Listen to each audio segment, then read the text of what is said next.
Wahala, them they find wahala, they go see you. Nnamdi Kanu don't prepare for their face. There's a big problem now in the legal space in Nigeria. Nnamdi Kanu, I tell you, say, last, it could disgrace Nigeria federal government. It could disgrace the enemy of the state. It could disgrace the enemy of Biafra, and it could disgrace the enemy of Nigeria. Now, before today's case really start, drama happened, and a big drama really happened today. Make I give a gist. People na not all go anywhere because na go hear wetin na not go hear anywhere for here today. Now, the federal government say they must not be live streaming of this particular proceeding in the court of law because Nnamdi Kanu family say they should allow this proceeding in the court of law, make them make them be live streamed so that people can see, people can hear, and people can know how things they really go on for the court. The federal government say, God forbid. Rather make them do, make them buy. Say like can never happen. Say like God forbid. Say like they will not agree. So na so it constant. Then the defense counsel of Nnamdi Kanu come say, look here, he need to draw the attention of the court to a particular letter that was sent in by the federal government through their lawyer, Awomolu, on the 14th of this month to the court. And within the thing talk, he said nobody henceforth, nobody should be coming to the court of law with their phone or anything to record proceeding in the court of law. They can't ask, say, why is it that this is just coming up now? What is the premise upon which they decide to come up with such a policy which look draconian and unfriendly? Now the federal government lawyer can't stand up. Say, no blame him. Make them blame Nnamdi Kanu lawyer. Say, because he is the biggest problem in this case that's happening now. The constituting happen. It's when they sit down where make explain to them. They can't say Nnamdi Kanu lawyer when they see here. Say, na social media content creator. You see, every proceeding where they happen for this court of law, even the one where happen will not happen, as they finish, that's what they post out. They post on social media. He's saying, can they give Nigerians misleading, embarrassing, and unpleasant and unprofessional reportage? The English plenty to you. So now can they give the people? So he said it's the biggest problem, and there's no need for them to be bringing phone to the court of law. Now, so the judge converse. He can't send everybody outside. So they can't need to screen one by one. In fact, a lot of people were not allowed to come into the court of law again. Those who were there, including journalists of top media houses, were asked not to bring their camera or anything to record the proceeding in the court of law. It was more as if it's a secret trial. It's like they put Nnamdi Kanu for secret trial today. Nobody can say in this country that he has a recording when it was really happening at the court of law today, because a lot of people were not even opportune to enter again when they asked them to go outside to check all their phones and to keep their phones safe. Then Nnamdi Kanu lawyer, in his wisdom, that Baba gets sense, so he can stand up, say, my Lord.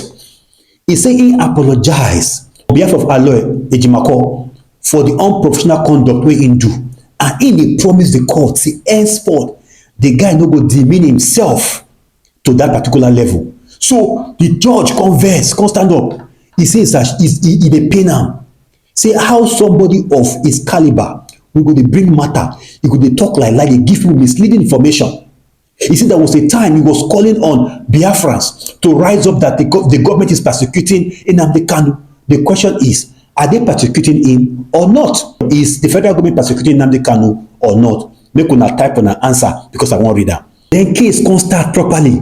Nnamdi Kanu lawyer, they came prepared today, I swear to God. See, in anything you are doing in life, try to get the best hand.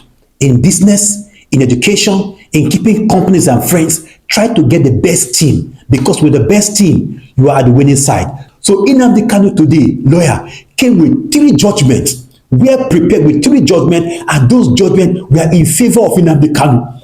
The 3 judgments were in favor of Nnamdi Kanu. Judgment number 1, it was the judgment that was passed in 2022, where the Justice Benson actually asked the federal government to pay Nnamdi Kanu 1 billion naira as a violation against his right. Because the federal government sent the khaki boys down there. They destroyed Nnamdi Kanu's house, and they unalive a lot of people that they which they have denied till now. So that judgment is in favor of Nnamdi Kanu. The other 2 judgments also that was passed actually exhibited and show how the federal government of Nigeria has been violating Nnamdi Kanu's rights. So those judgments are in favor of Nnamdi Kanu. In fact, the federal government team, they could not raise objection to that. Joseph Moto shall now admit those documents as evidence in the court of law.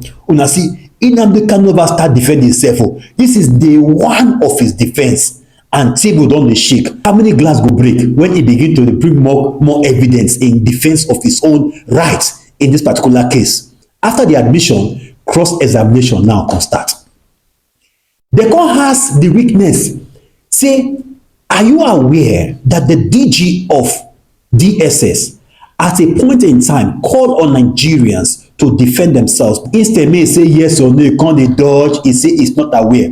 When a man tells you that he's not aware that his wife is pregnant, even after 6 months of pregnancy, where they show you know that person, na chronic liar in be. In worse, Pastor Thomas for Bible, even see Jesus said, they almost deny Thomas, na so it be. He was part Thomas, he was part Judah. Your wife get belle 6 months. Everybody know. You alone say you know your wife get belle. They ask am question. Instead to say yes or no, he say he's not aware. They say, okay, you're not aware. No problem. But when you answer this question again, they come ask and say, is it possible that politicians, ministers, those in authority can influence the decision of DSS? He said, the office of the DSS is under the chief security advisor. Nobody asks you if it is under my father or your father. A simple question, yes or no, a no green answer. The more that they ask them question, the they ask them question, the more that they dodge, they're evasive. They don't want to talk through because their secret could lose. Further to say that the Attorney General of the Federation cannot guide DSS on what to do. Who asks you question? We know say all you talking a lie. They can't ask a question, say, how did DSS, how do they get their information? He said they get their information through social media. And so the proceeding can end today. So tomorrow again they will start. What I want to say is this. I'm of the view that, and I've been advising the federal government that if I were to be in your shoes, I'm going to drop this case against Nnamdi Kanu because it's making no sense. It's making no sense. I do not know why you guys are persecuting a man because he comes from a different part of the country. If it were to be an awesome man now, he would not have been persecuted to this point. You want to take him down just to show the Igbos that you are more powerful than them. God personal and God will show na shege. God will punish all of them and say the guy will get freedom. Anyhow, guys, I'm going to see you tomorrow, but do not forget to subscribe, to like, and to hit the share button.